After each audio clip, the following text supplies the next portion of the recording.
वालेकुम रहमतुल्लाह। उम्मीद है आप सब खैरियत से होंगे।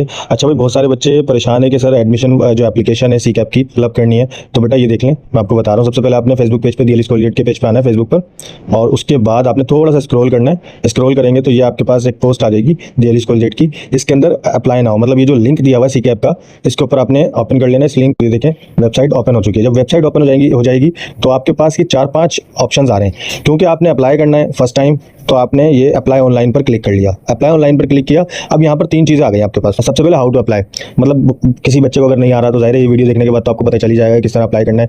उसके बाद न्यू एप्लीकेशन, जो अभी आपका काम है कि आपने न्यू एप्लीकेशन बनानी है, अपनी एप्लीकेशन सबमिट करनी है, तो न्यू एप्लीकेशन पे जाओगे। बहुत सारे बच्चे कंफ्यूज होते हैं कि सर एक दफ़ा कोई चीज़ अगर हमने सबमिट कर ली, एप्लीकेशन सबमिट कर दी, कोई चीज़ गलत हो गई मिस्टेकनली, तो उसको कैसे सही करेंगे। तो फिर भाई यहाँ पर आओ वापस इसी तरह से, और एडिट एप्लीकेशन पे जाकर अपनी किसी भी चीज़ को एडिट। अच्छा, हम न्यू एप्लीकेशन पे जाएंगे। न्यू एप्लीकेशन पे आ गए। अब ये इंस्ट्रक्शंस है रजिस्ट्रेशन की, तो ये इंग्लिश में भी है, उर्दू में भी है और सिंधी में भी है। पढ़ लेना अगर किसी के पास टाइम हो भाई, नहीं तो फिर ये जो चेक बॉक्स है इसको क्लिक करा, उसके बाद एक्सेप्ट एंड कंटिन्यू कर। ये एक्सेप्ट एंड कंटिन्यू करने के बाद ये जो विंडो आपके पास खुली है न्यू एप्लीकेशन, यहाँ पर आपने डिटेल डालनी है वो जो जिसके बिहाफ पर आपने एडमिशन लेना है। तो जाहिर है मैट्रिक क्लास के बिहाफ पर तो नहीं ले रहे हम ले रहे हैं 9 क्लास के बिहाफ। सिलेक्ट पासिंग क्लास जो है वो हम 9 सेलेक्ट करेंगे।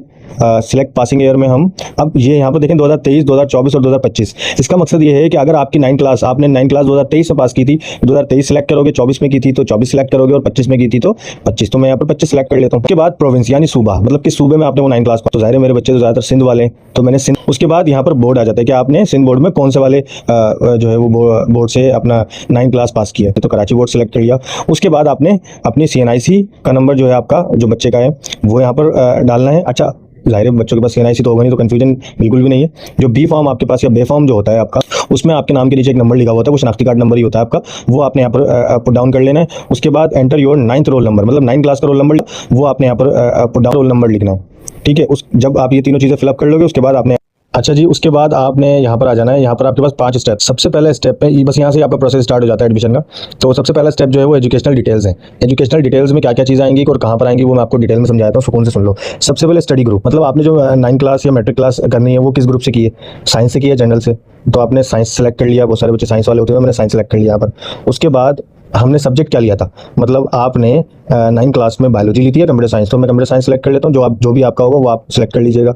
उसके बाद आपका मैट्रिक का रोल नंबर आएगा यहाँ पर, जो भी आपका मैट्रिक का था। उसके बाद 9th में जो टोटल मार्क्स थे आपके, टोटल मार्क्स 9 में आई गेस 550 हो गए। उसके बाद 9 में कितने मार्क्स आपने ऑब्टेन किए थे, मतलब वो मार्क्स जो आपने हासिल किए थे 9 क्लास की मार्कशीट में जो होंगे वो यहाँ पर लिखने। उसके बाद स्कूल नेम। अच्छा, बच्चे यहाँ पर परेशान हो जाते हैं कि भाई दरअसल मसला जाता है कि अक्सर बच्चे ऐसे होते हैं जो किसी और स्कूल में पढ़ रहे होते हैं, लेकिन उनकी रजिस्ट्रेशन जो है वो कहीं और से हुई हुई होती है। तो आपने अपने एडमिट कार्ड में देखना है स्कूल का नाम, कि एडमिट कार्ड में आपका कौन सा स्कूल था। तो जो